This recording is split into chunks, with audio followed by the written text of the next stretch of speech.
Well, good morning, everybody. How are you? I'm good. It's like I'm talking to myself. I'm not, but there's people in here electronically. We'll get to those in a minute. But good morning to you. You just listened to Sade a minute ago, Cherish the Day, and that is something to remember. Cherish the day. We're going to talk about reasons to cherish the day in just a moment. You're listening to 360 Performance. I'm your host, Lowell Whiteman, every Friday at 11 o'clock Mountain Standard Time, bringing to you issues about performance, and turning up the pods would help, wouldn't it? There we go, right there, levels. And Henry, I need you to help me. Top is too high, on number Top. 2. Right here. Go back, right there. Okay, so I'll start that all over again, people. It is Cherish the Day. It's Sade. Thank you very much for those. Make sure that music's down. Yeah, it's down. And we are here today to talk about performance issues, as we are every Friday at 11 o'clock. You know, it never fails. I've been doing this for a long time, but the dials and the things, the sliders and stuff on the board just drive me crazy. I'm more interested in my guest today, and I'll formally introduce him more appropriately in a minute, Angus Mungford, and talk. We're gonna talk about the influence of people and things you can't control, and yet you can still look for elements of influence that you can have. Maybe not controlling it, but influence, especially when the forces that are surrounding you literally take out of your hands the things you used to control. And that's COVID. We're going to talk about the pandemic. We're going to talk about its influence on elite performers and how it's altered their world. Now, I'm not saying that everybody that listens to the show is an elite performer, but what we're going to share with you today are exemplars of what you can use and gain from their ability to fight through it, their ability to adjust and adapt, and use it for yourself. So that's the COVID influence on professional sports, mind and body. Now, as I say that, I want to make sure that you remember that every Monday we have our mindset moment. This week it was Friedrich Nietzsche that was our quote. And it goes like this: he who has a why to live for can bear with almost any how. It's like purpose and intent. That's the why. Having a why to strive for, to look forward to, you will be able to have almost any how. You can attack almost anything and anyone and move forward with an agenda that is clearly yours because of the definition you put around the whys. But as I say that, make sure you mask up. Look for next week's Mindset Moment on every Monday, and we'll share with you more about the wisdom of the world as we've seen it. But staying with our theme today, I want to make sure that we emphasize masking up. That is definitely in your control, regardless of the impact of the pandemic. You can pick up a mask, you can put it on, you can protect yourself from others as well as you influencing others. Even though you may have had a vaccine, you want to make sure that you are constantly aware of where you're at, what you're doing, and who it might influence. So make good decisions about your presence. If you're vaccinated, that's great, but don't forget to wash your hands. Don't forget to cover your mouth. As your mom or granny used to say to you, if you're going to cough or sneeze, cover that thing up. Protect everybody around you.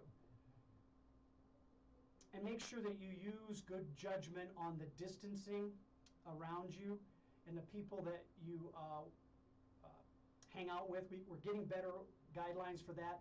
So that's where you can create a vision of what is the best process for you to create healing within yourself or protecting those around you so that you can provide them with some secure feelings about their environment. Because if we don't, we're going to continue to have those growth in numbers. We're going to continue to have, regretfully, the deaths of people. And if you don't have an example in your own community, just pick up and watch the news about what's happening around the world. It's real, people. It's not an imagination. It's not a concoction of a theory that somebody's imagining. So, shifting away from some negative thoughts there to a more positive place, the All-Star Game is coming to Denver. It was moved from Atlanta. I'm not going to touch it. I'm not going to go there. We're not going to talk about why. It's just a great game. It's America's game. It's coming to Denver on July 13th. July 12th is a home run derby. July 12th on a Tuesday is the All-Star Game. right here in Colorado. It's a place to gather and see the great game of baseball. And I believe we're going to have full capacity access for the stadium. Right now we're at about getting close to 40, maybe tickle above 40% of capacity. It's somewhere around the 20,000 fan mark at Coors Field. I'm hoping it's going to be, I'm optimistic that it'll be full capacity by July 12th and 13th. But that being said, there's some great stuff that's going to be surrounding that event, and that's with a colleague of mine and a gentleman I've worked with as a professional athlete, who's now the president of the Players Alliance. You know, an 18-wheeler truck pulls into your neighborhood and starts unloading free baseball equipment for the kids in the community. You get kind of excited about that. Or when they pull up with the equipment, they also start dishing out food and PPE product to help your neighborhood and your community with protection against the pandemic and the viruses. That's Curtis Granderson. And interestingly enough, Curtis Granderson played for the franchise that our guest works for, the Toronto Blue Jays, and has always been an advocate for the players as well as the advocate for his community. He's always out there working with youth, and it's very appropriate that he became the president of the MLB funded group called the Players Alliance. It's getting on to its first year of full operation. The All-Star Game will be a launch moment for them. Even though they've been around the country all latter part of last year and into the first of this year, but the All-Star Game is going to be a real crescendo for them to demonstrate what they're capable of in bringing programs to those marginalized and differentiated communities around the country. So pay attention to that. We're going to be doing some great stuff here at 360 Performance with our shows as we come closer and closer to July, and beginning with our end in mind so that we're grateful for those opportunities. So at this point, we're going to ask I'm going to ask myself and our guest about what we're grateful for. Well, I'm grateful for the opportunity of being around youth and young people. They motivate me, they keep me humble, and they challenge me, which I think keeps me young. So Angus Mumford is our guest today. He is the director of high performance for the Toronto Blue Jays. I've known him for a while. I cherish his opinion, and I wanted him today to talk about the influence of COVID on elite performers. But before we do that, tell our audience, Angus, what are you grateful for today? I think, well, gratitude, certainly, if anything we've learned from COVID, right, is that the basics and perspective taking and what we maybe all took for granted before. But I'm really grateful for my kids. One of the benefits of having a hybrid ability to work from home and or at the stadium or on the road is also being able to blend and balance time with family a bit better too. So I'm about to pick up my kids from school this afternoon and have some daddy play dates and sleepover. So I'm super excited about that. Very appropriate. Beginning with the end in mind as a single dad. That's awesome stuff. Create the fun zone for the kids. And speaking of fun zones, after we do this wonderful show today live right here on a Friday, we're going to be posting this over the weekend to the podcast platforms that 360 Performance participates in. We're going to be on Spotify, Apple, and Google. We're also going to be asking you to get involved. Ask us questions. Go to 360mindset.com. Share your questions with me. Give me your comments. We're going to be active between now and July 13th. A lot of conversations will be had about the All-Star Game and the neighborhood involvement and community activities that will be happening in the Denver metro area. So make your plans. Take action. Listen to what we have to say to you. I'm hoping all of my guests will hope that what messages they deliver for you are ones that are beneficial in helping you be the best that you can be. And we always do it here at KUHS Denver. Every Friday we're streaming to you worldwide, bringing the messages of performance and performance enhancement to your doorstep and your teams perhaps, or maybe your own locker, and just making it happen for you in the best way we can. That's 360 Performance. So as I say that, we're going to bring Angus in on a full screen basis. Oh my gosh, he got bigger. Just grew up right there in front of my face. Angus, it's a pleasure to have you here with me. Share with my audience your background wasn't always about sports specific. I mean, you're working for the Toronto Blue Jays now in a baseball performance capacity as their director, but you are a professional across the board. It really doesn't matter what sport, does it? It's a great point.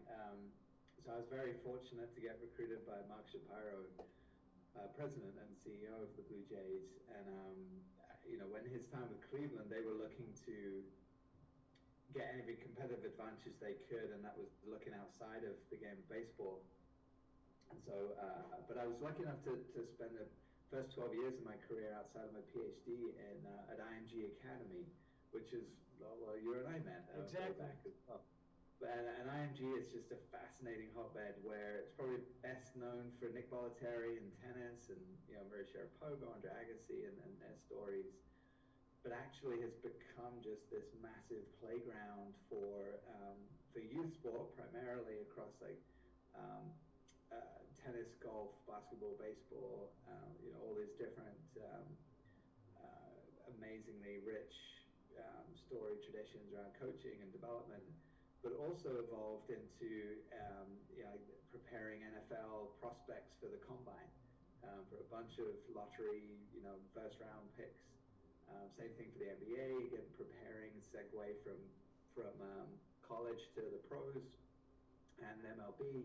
And then I had a fascinating few years where we really dived deep with the military special operations community and around coach development and corporate executives, and so all these different domains who are really trying to explore how they can improve and get better. And so I was very lucky to be right place, right time, where we were focusing a lot on how we could help across the board. And now it's funny to be in one sport, one team, and the amazing breadth that there is even within just one organization. But the cool part, I think, about my journey and story is being the universal piece, and even as a parent, so I lose power. Sorry.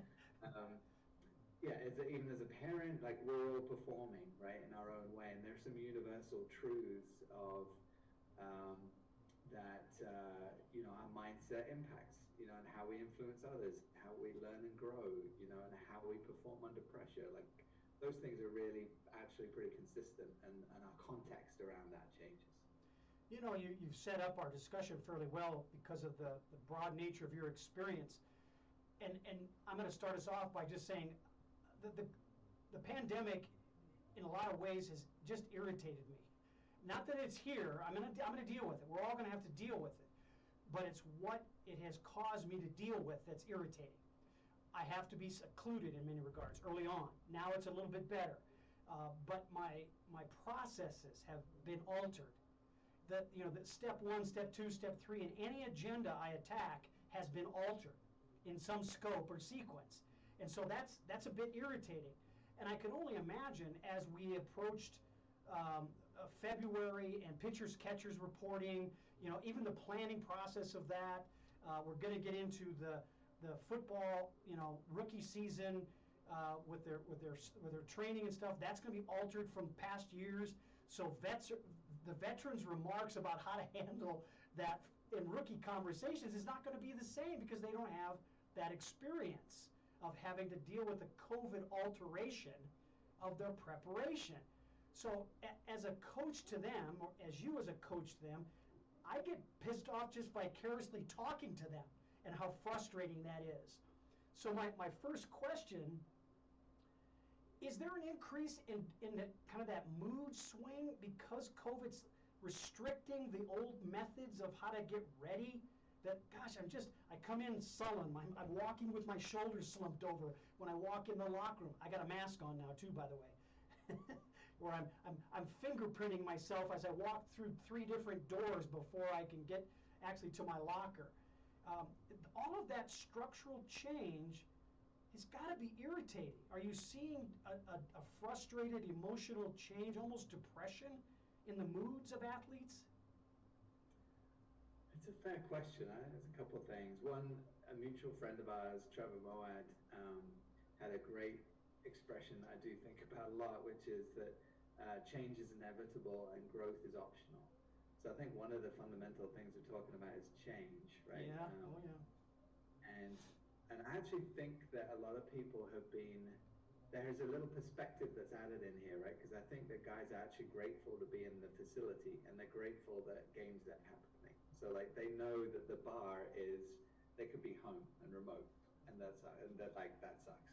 So in some respects, I think there is some gratitude actually that they're here. It's a little bit nuanced for us because we have a beautiful, like $100 million new facility. So like everyone is extra excited to be in the facility and playing games. I think one thing that we learned going through that last 15 months, whatever it's been, is that everyone's story is different. Yeah. So I think while some people have been bored and have been diving into learning new stuff or fishing or whatever, I think there is just as many people on the other side of the continuum that are in really bad states of mental health. Whether that's, again, talking general population, it's unemployment, it's drug and alcohol use, it's spousal domestic violence, like depression of a family member, or sickness and treatment for COVID or other complications. Like everyone's situation is different. And so especially when you're dealing with a team or a group, it's being cognizant of that. Like it's not a universal experience. The universal source of the experience is the same, but everyone's ability to manage that is different. So I'm not sure that I've seen kind of like the stooping shoulders and things you're talking about, but I think recognition that everyone's experience of the same thing is quite different, and so really trying to ask questions and see how people are doing, and I think create a conversation. Well, and I'm gonna tag on that last remark and ask you about the frequency of your behaviors and have in that frequency increased, perhaps touching base, reaching out, being a bit more aware of the nonverbal cues to see if it's supportive of a mental health condition that I want to be more cognizant of and watching their behavior. I know in football recently, the voluntary optional workouts, they went home. The players said, no, not going to do it.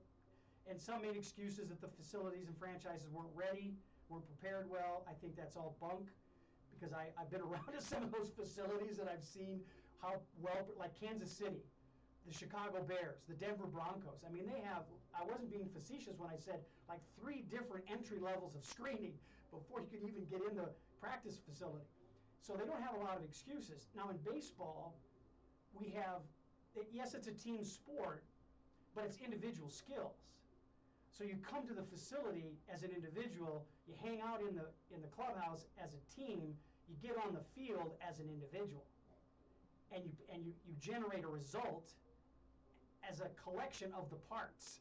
So I'm trying to stay away from saying fully a team, and it is a team, don't get me wrong. I played baseball up to the college level, but at the pro level, boy, individual performance has become really critical. And so I'm wondering about what you said earlier about the mindset impact and the interaction, interacting with players so that they feed off of each other and they get a sense of, how's my teammate doing? Are we in need of pushing that a little farther and faster, regardless of the sport? But I'll use baseball as my metaphor, so that the individual parts are supporting good mental health, good strength of character, and moving that forward.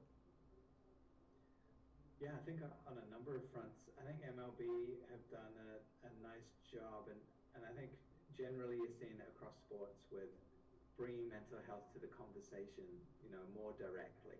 Yeah. And I think COVID's perhaps given an excuse to accelerate that a little bit. Like it should have been, the fact that it has been taboo for so long, and again, perhaps there's a silver lining that people are more open to talking about it and saying it's an issue that does impact everybody, partly because of the isolation and all the other stresses, the increased uncertainty, all of those things. So I think leagues and teams are being more progressive, and coaches, I think managers are also recognizing that and actually initiating more discussion about it. I think that every team just probably has a different level of resource for it.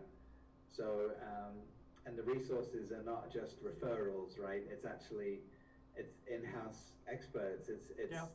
How open is a coach or manager really making it to talk about? Is it checking a box, or is it, what efforts are they doing to really care? And like you said about teammates, asking about each other on a more individual level rather than just looking for their, free agency and all the rest of it. So I think we're certainly, in our whole transition of the last 6 years of our new ownership and leadership, that we are looking as culture as our strategy. And so, it's been a really important piece of empowering our players to take ownership over that, and that it's important, and just as much from the staff viewpoint too. So I think this is just, the plus is that it's important. The challenge is the constraints, right? So when you talk about social distancing, when you talk about wearing masks, when you talk about lack of physical touch and contact, those are so important. Like with connection, we are just having to work around that. So maybe it is more about conversation and less of those kind of nonverbal pieces. But like, how do we stay connected even if we can't be in contact as much or differently? Yeah, and those are interesting. You brought up what the pandemic has taken out of our control. I can control reaching out my hand, hugging someone, speaking. I can control all those things. Well, now they've been altered or taken away. So as we release that a little bit, because I've tested negative for it, I'm wearing a mask, I've checked all the boxes to say, oh, I can go in the locker room, take off my mask because everybody else there is vaccinated and we're good. All right, so we've got some changes. But one of the components in the cultural development of the sport and dealing with these kind of changes is coaches, and the coaches' mindset of have you seen them alter their methods on practice routines, preparation for game day, so that maybe they're asking more questions, maybe they're getting more verbal, because the science is the science. You're gonna test positive. You're gonna test positive. It's pretty cut and dry, but in moving it forward so that we don't. Here's what I'm seeing. I'm sorry, I got to cut to the chase here, not try to make it too long. Is I'm seeing that even though we have the conversations, as a coach, I'm not getting the same performance. And I'm going, hold on, scratch my head. What the hell's going on here? And then I find out that there's a certain level of frustration or depression in that player, totally because of what's going on outside the clubhouse. Not the rhythm, the pace, the mental flow of things is not the same as it was before. So I'm wondering what the coach's role has been as far as it changed or been altered in any way, in your estimation? I'm not sure that there's been that much difference probably from any normal year, right? That some guys are dealing with their own demons, sounds extreme, but like different guys coming in off their off season, they've all had different experiences, right? Some may have had kids or Yep. had death or extreme circumstances. So I think that's probably somewhat normal, that there's individual variance. I think where the coaches are sometimes frustrated are the constraints, right? The fact that there are new regulations in place, they can't do the things that they maybe are used to be able to do, but I do think that there is a level of, again, partly it's because we're playing games, that's exciting. That is, we know that we can't control some of those things, so we just get on with it. And I've been really excited and impressed to see the creativity of coaches and staff to find a way. It's almost like become a new challenge. It's okay, if we can't do this, what can we do? So there is a more, I think, acceptance that we can do things a different way and that we can benefit from that. We've obviously had some increase. We deal with a bit more change than the rest of MLB, in that the Canadian border is closed. So So we've also, that's actually been a rally cry a little bit, you know, the fact that we can't play in our home stadium, the fact that we've had to adapt. We're playing in Florida for the first couple months of the season, and you know, last year we were told about 2 days, I think, before the start of the season that we couldn't play in Canada. So I think that the players took that personally, you know, and that, okay, so, you know, we are going to have to do things differently, and let's do this together, right? Rather than those independent contractors you're kind of mentioning before. Yeah. Increase the level of togetherness around that. So I think that's been a net positive. But I don't think it's the piece that you mentioned about players not responding. I don't think it's probably any different than we might see normally. Now, in football, there's been stories, in particular in Denver as well, of players opting out of their voluntary practices, the OTAs. That being said, I have some of my players who will not, this will not affect them. They'll still work out on their own. They'll still do what they need to do like they've done every season. But there is a concern in football that the conditioning will not be up to par, and they will have an increase in injuries throughout the season when they start getting into the season. Have you, in the brief amount of time we've been in season for baseball, has that been an outcome for baseball, or is it not? Is it pretty much the same as years past? No, 100% yes. Okay. So I think, again, we know, I think our team's done a really terrific job, and as timing would have it, I think the foundation we've put in these last few years has really helped us probably minimize a lot of that damage. But I think league-wide, and as we look into draft right now, so it's probably even more exaggerated when we start to look at the high school and college level and trying to figure out what's happening there. Yeah, again, you're having different buckets of people, right? You're having the people who are doing nothing but conditioning and work and in great shape. There's the middle, and then there's people on the other end where whether it's they don't have access to resources or that they're just not using that time effectively for a number of different reasons.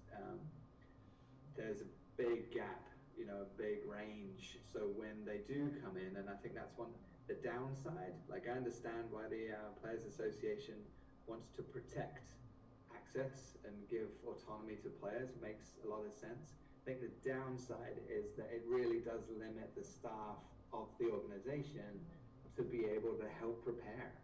So, you know, the answer is, like most of the times, usually somewhere in the middle, right? But I do feel that, and I'm glad that in the off season, the trust that we've generated with our major league players especially is that they want to come and train with us, and so it's entirely voluntary. And now we have a state-of-the-art facility where our goal was to have a facility 365 days a year that the players could choose to use if they want.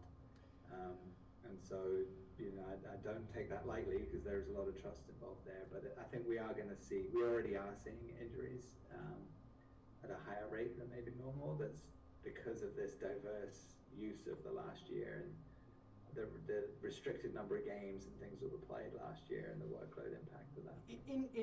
In your world there with the Toronto Blue Jays, do you measure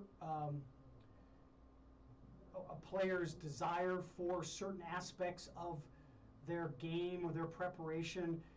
Are there cognitive tools that you use to kind of not guess but get a trend towards certain characteristics and traits of thinking patterns? I mean, there's all kinds of psychology you and I both have studied about intangibles, the influence of intangibles. You know, when do they come up? Which ones have merit in the grand scheme of algorithmic thinking as it relates to performance? I mean, it's one thing to know how much they can bench press, but then the next thing is, how does that bench press manifest itself on the field of play? And that's wherein lies the intangible. So what are we doing at the elite performance level to give us a heads up that this player that came into the clubhouse, I need to pay attention to them because I've got this measurement that indicates I should? I know that we haven't, there's not a test or a screening tool that we use. I think in baseball, the thing that is really lends itself well to and is perhaps unique relative to a lot of the other major sports is the routine oriented nature of it. Mm-hmm. So 162 games, in about 185 days is very high volume. But it does, we hang our kind of high performance framework around the concepts of prepare, compete, recover.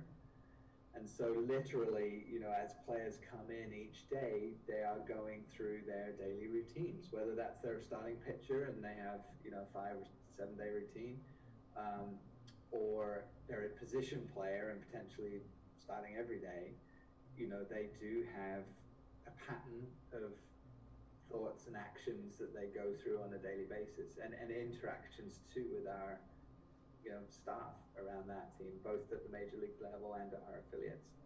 So within that, we do talk a lot about routines. We do, our mental coaches have helped script out, some of the optimal thinking and also how to deal with failure, losses, working through skills. So they've definitely laid out what that optimal day looks like.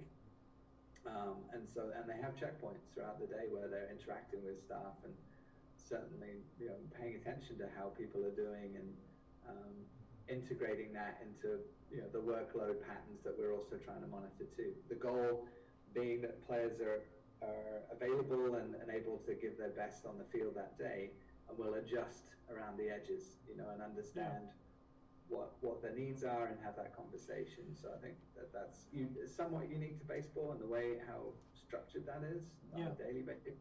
But I think that's the practical way we do it. Well, I see that as routine across college sports, but then it tends to be a variable when it gets to pro. Not every franchise is as attentive to the journaling process, the identifying trends of behavior within a particular criteria of a daily routine. Like in college, every weightlifting platform has an iPad attached to it in the major conferences. So they know that when a player's supposed to be lifting weights, they have a documentation of that because their agenda is sculpted right in that thing. So they know when they touch it, they know when they finish it, they know what kind of measurement of success it was. Now that's not the intangibles I was talking about, but it definitely talks about the diligence of the behavior to consistently participate and be present with that kind of stuff.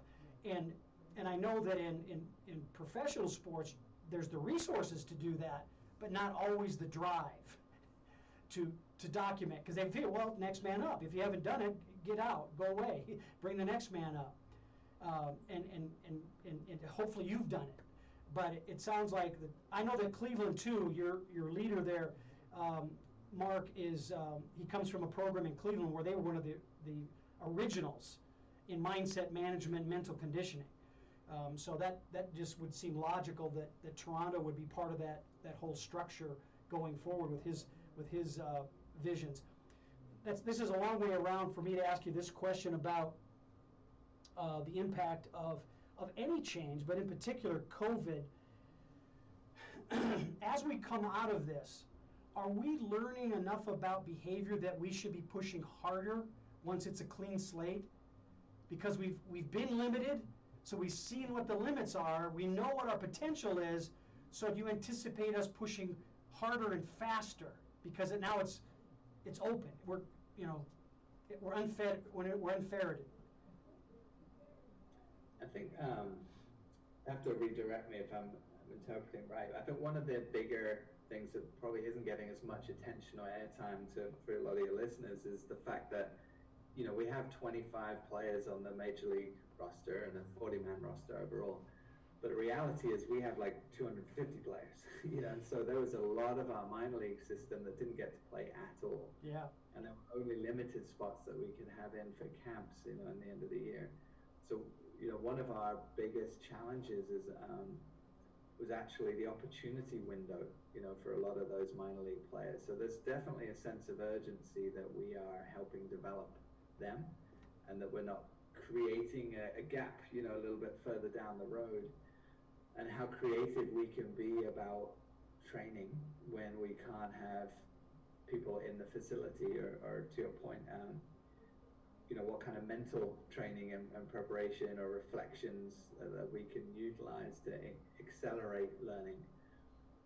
So I think we've been creative around some of that, which has been really positive. And so as far as legacy of things to continue, it's making sure that we're continuing to be creative, and we can't make up for a lot of the physical reps without hurting people. So yeah, how can we be smarter, and how can we help our coaches as well, develop players, but I think especially as the ones that have missed out and not been able to play and get the reps. At the Major League at least have been able to play games, and have had more, but I think it's actually in the minor league side where we've got some more. You mentioned the T word earlier, trust. And with the comments you've just made about the drop-off because of the conditions with the lower levels, from AAA all the way down into farm club routines all over the world, actually. I mean, your programs are not just domestic; they're international. How does one maintain the trust with those players, because the communication lines are not always as fluid and succinct as they are with the players up at the dance, in the 40-man roster? What are some things that you've had to call upon to really make that trust factor still be felt, still be understood, and legitimized? Well, I think, it's actually a good question. I should be asking that more from our minor leaguers to see how they actually feel. I think there's probably a couple of, the basic one is reaching out, right? Like we did have, point people that, for each affiliate group, even though that they were remote all year, they had people reaching out to them on like a weekly basis. Sometimes we gave them some space too, rather than inundating them with calls all the time as well. But I think that was probably the most important basic one, is just reaching out.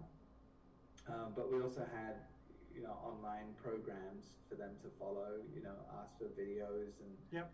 For guys who didn't have balls or basic equipment, being able to ship that out to them.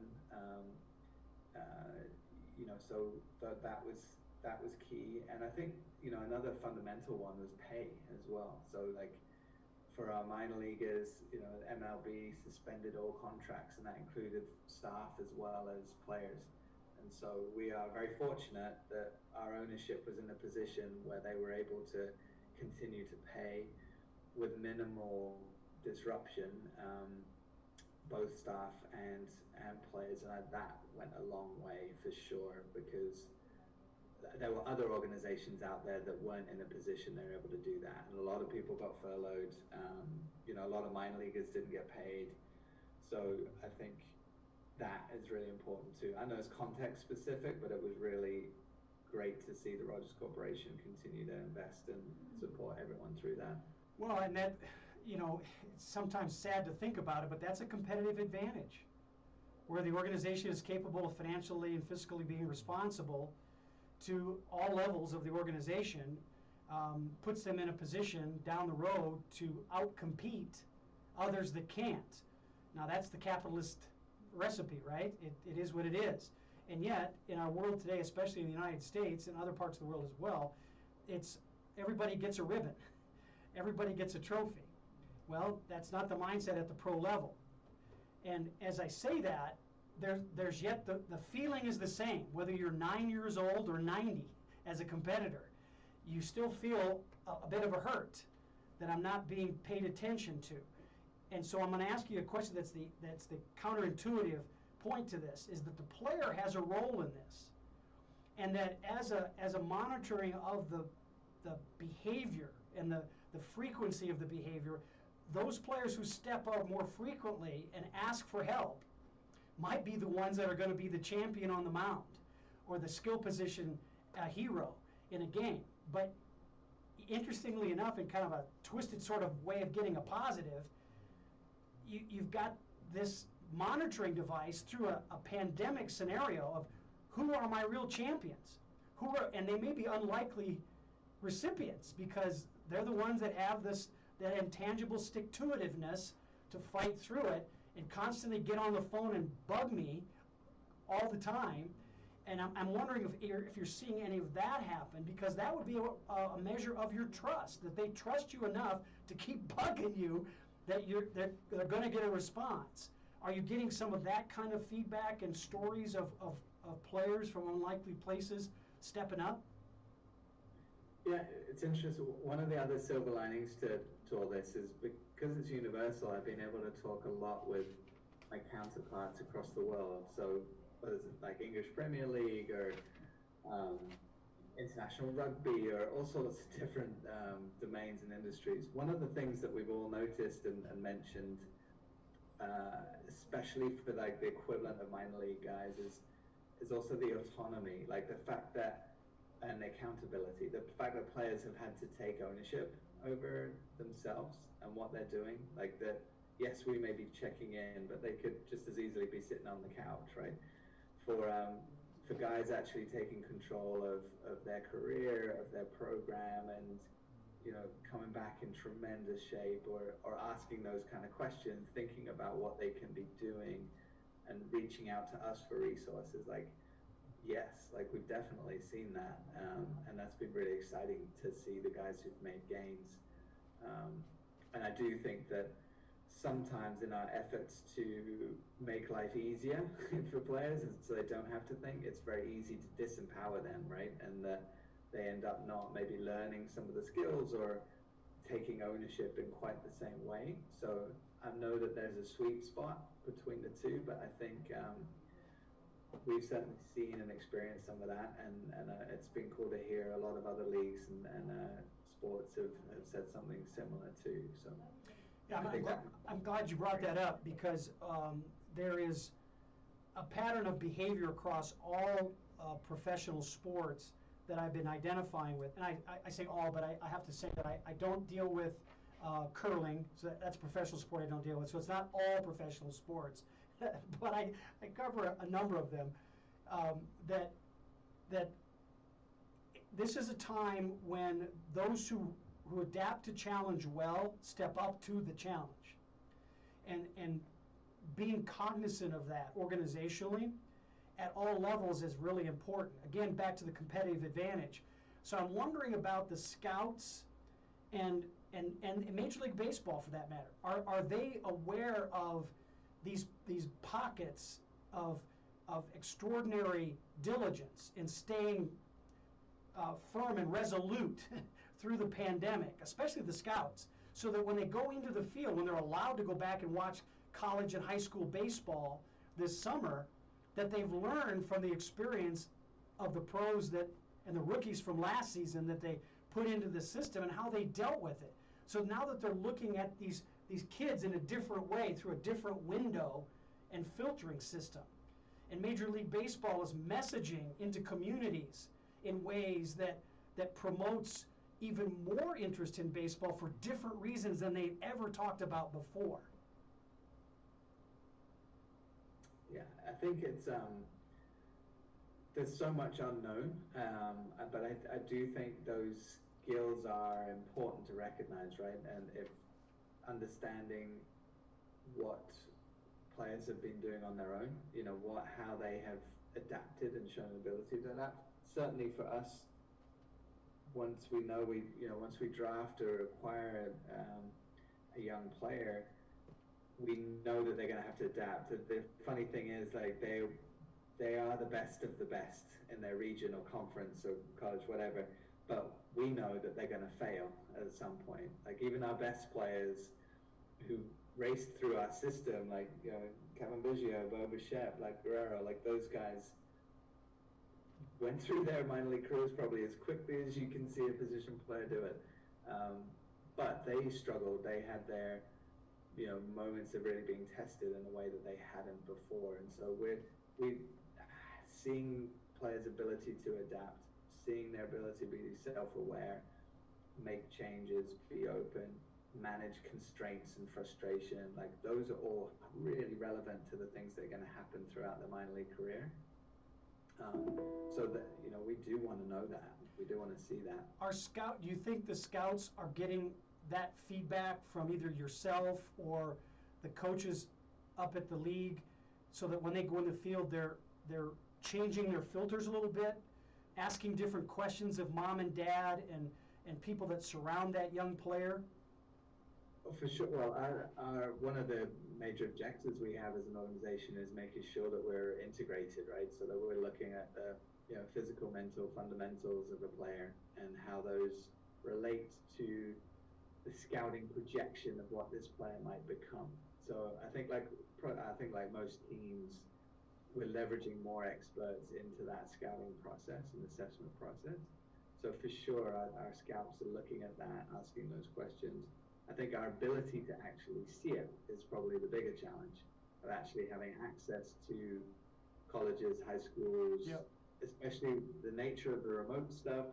Our scouts weren't able to travel. They had to be creative with some of that as well. And so, the complexity of actually being able to observe behaviors when those kinds of behaviors are remote, behind closed doors, or at somebody's home is way more challenging.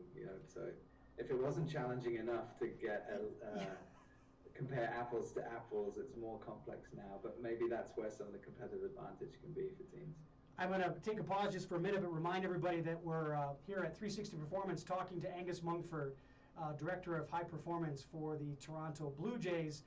And we're talking about the influence of change, but in this case, the big change is COVID, on the performance capacity, capabilities, deliverability of elite athletes. In this case, we're using baseball as our metaphor to kind of make some maybe sweeping presumptions about all sports, but definitely talk from experience-based input.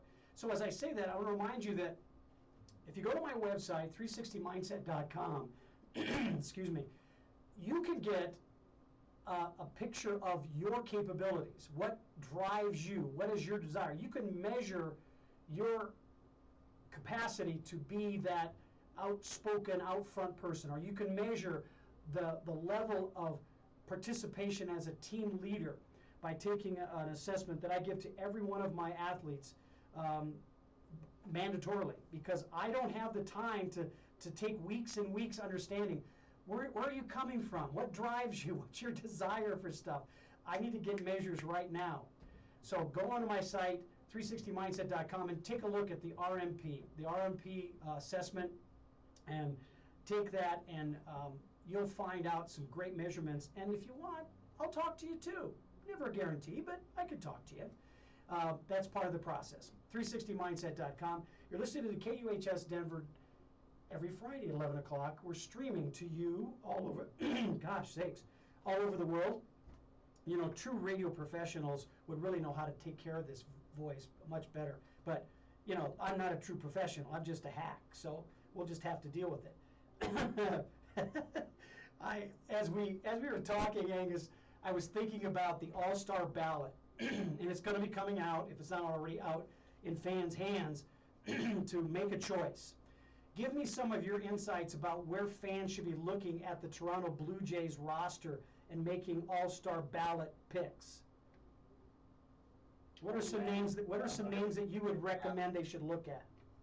I'm going to be picking out individuals here because I think we have all over the roster. We have guys performing. I tell you, one of the fun things to see is that I think when anyone's having a slightly off day, we have others picking them up too. But yeah, no, we have been rebuilding this group for quite some time. So it's been really fun to see some of our own internal talent from our minor league system, like I mentioned with Bo, Cabin, and Vladdy in particular has been really fun to see, and Danny Jansen, our catcher, Alejandro Kirk, who's been from Mexico, has made some amazing adjustments, and unfortunately is on the IL right now. But obviously with some of our new free agents, we're hoping that George Springer will be in action. A lot of people have been waiting to see him light things up, but yeah, seeing Ryu and a lot of our other pitching staff. Let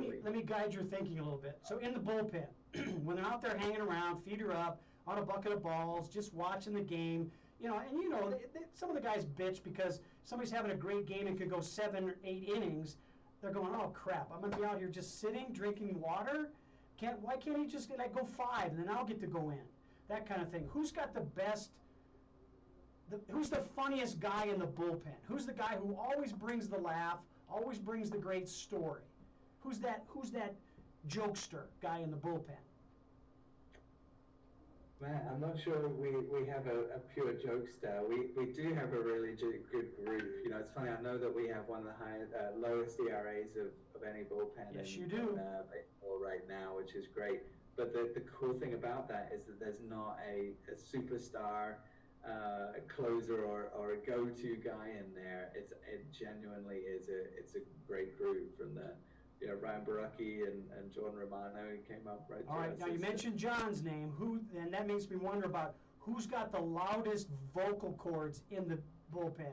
Like some great play happens, or way out there in the outfield, and who's the one who's going to get up off the bench the first and start rattling the fence? Who's got the big rah-rah? Hard to say. I think Dave Phelps has some of the gravitas there, but he's actually pretty quiet spoken. So, but again, it is a relatively quiet group back there. But that's amazing. That's amazing bullpen decorum. Because I've been around some bullpens. Yeah, I spent enough time back there. See, there you go. Another thing to put on the list. Check out these intangibles. Who's got the biggest joke book? You know, who's the one who's always talking about somebody else but not themselves and should be busted on?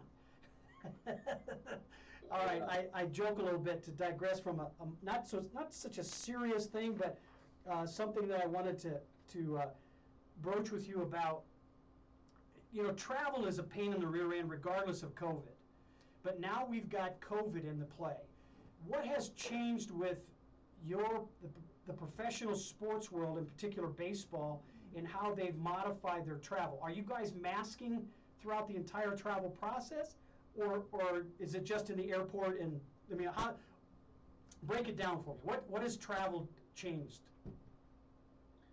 It's a fair question. I'm actually not with the travel party right now too. So I transitioned out of the bubble at the end of Major League Spring Training into minor league spring training, which happened right afterwards too. So, you know, I haven't been through the airport with the players. So that's something. That's a good, very fair question. Are you a private jet group or yeah? So typically they'll go straight from the stadium and do their TSA check and things, but we'll actually go straight out to the plane. So all of those pieces are relatively straightforward, and we're also at a point where we're over the 85% threshold for MLB teams to be vaccinated too. So that certainly helped some of those restrictions and things of that nature too. But yeah, so as far as I know though, that I mean, mask wearing is still part of it, just like you said at the beginning of the show too, right? Just because you're vaccinated doesn't mean that you stop, some of the distancing and hand washing and the basic, hygiene procedures too. But it certainly is a little more relaxed now, which is great. So here's where I'm going to segue, because okay, travel's one thing, kind of a bubble, got control of it. Let's presume that that's the case with not only the Blue Jays but other pro teams. But then there's the family set at the away arena. Those are great moments. I've been in the family room talking to moms and grandmas and dads and grandpas and the whole deal. And that's a really cool thing. Has that been taken away? It's a combination. I think we are. So we actually have the ability to help players get a lot of their family members vaccinated too. And so there are protocols for family members as well. So I think, we are seeing definitely people not living the full Major League experience that they may typically have done. And it is hard on families. It's a really crazy hard lifestyle as it is. A lot of spouses and kids, it's unbelievable the sacrifices and compromises and things they go through too. So, and I think this year is more than any other normally, as far as whether it's restricted time or more restricted in terms of being able to go out to restaurants or live their life fully in the way that probably everyone wants to. Yeah. But it's not realistic right now. And especially knowing state by state, those experiences are different too, right? Those restrictions are different. Well, you know, we're going to get ready for we are getting ready for the All-Star game to come to Denver, and I've got more than just a casual participation in that. And one of the things that is coming up is what if? You know, we're at this percentage capacity now, but what if it's at full? And it's very hard to make plans now for whatever the eventual inevitability is on game day. So one of the things I wanted to ask you about regarding the future plans, you know, as it relates to what you do in preparing the mind-body connection and making sure that both environment as well as the person involved in that environment, interaction with others, are you going to, has there been anything about the COVID and what it's caused you to think about that's going to stick with you, that's going to be something that you're going to add to the processes going forward into the future? Even though we won't have, thankfully, won't have to wear masks. You know, maybe the worst case will be we'll get a booster on our shot, will be the worst case scenario. Are you going to take something from this experience and add it to the future processes? For sure. And it's probably hard for me to point a finger right now and say like what those things are. I think one of the factors that I think there's a lot of Zoom fatigue. Obviously, we're here and talk about that, but I do think that the comfort and advantages of a lot of the video conferencing and meetings is hugely beneficial. So I think being able to be efficient with travel or with presence is really good, and so there's advantages of that we'll take forward to, and again I think some of this really being more thoughtful about impact. So as we have constraints, now we're having to think about, okay, what are we really trying to achieve? Like if we only have this window, we're only allowed this number of people, we only have this window with a player, what do we need to get done versus what would be nice to get done? And I think having that kind of intentional purpose drive and force us to be really creative around that, I think is a really good process for us to keep. Where have you seen personal as well as team discipline improve as a result of COVID pressures?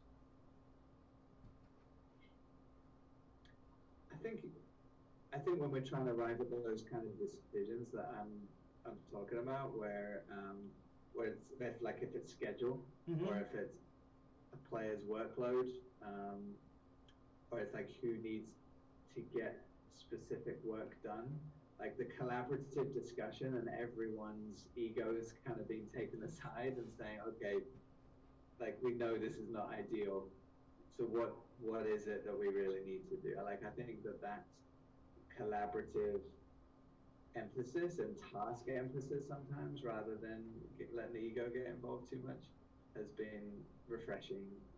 Oh, that's interesting. I'm glad you said that. So, in our final few minutes, give me what you would like to have our audience have as a takeaway from what you've had to say today about what change does to you, and how we need to really be attentive to change, especially in when we have a change like what the epidemic and pandemic has done to us. What's your takeaway? I think maybe actually the way I started when I talked about our friend Trevor Moawad, and I think it's a John C. Maxwell quote actually, with the change is inevitable, growth is optional. Like if there was one tagline or thing to take away from all of this, I think it's that. Yeah. Like whether it's COVID or something else, like change is going to happen. So let's try to grow from that, and rather than fighting against it or complaining about it or being a victim with it, what do you have control over? Can we accept our reality but then commit to whatever course of action we're trying to take, whether that's also being kind to ourselves and building and investing in our relationships and patience and those things, or it's being creative and finding a different way to achieve your goal. But I think that in its simplicity is probably an important message. Well, I want to thank Angus Mungford for his time, Director of High Performance for the Toronto Blue Jays, and also emphasizing and reinforcing everything he's just said about change. A very appropriate quote, that every time you face change, identify it quickly so that you can apply the degree of who you are to that change and get the results that you prescribe for you. Next week, we're going to have the version of high school and high school performance and how COVID has affected that going forward into the summer with Rhonda Blandford-Green. She's going to be on with us next week. So enjoy the day. Have a great day. Angus, hang with me as we close out the show, and we'll say goodbye off air. So have fun, everybody. Be well.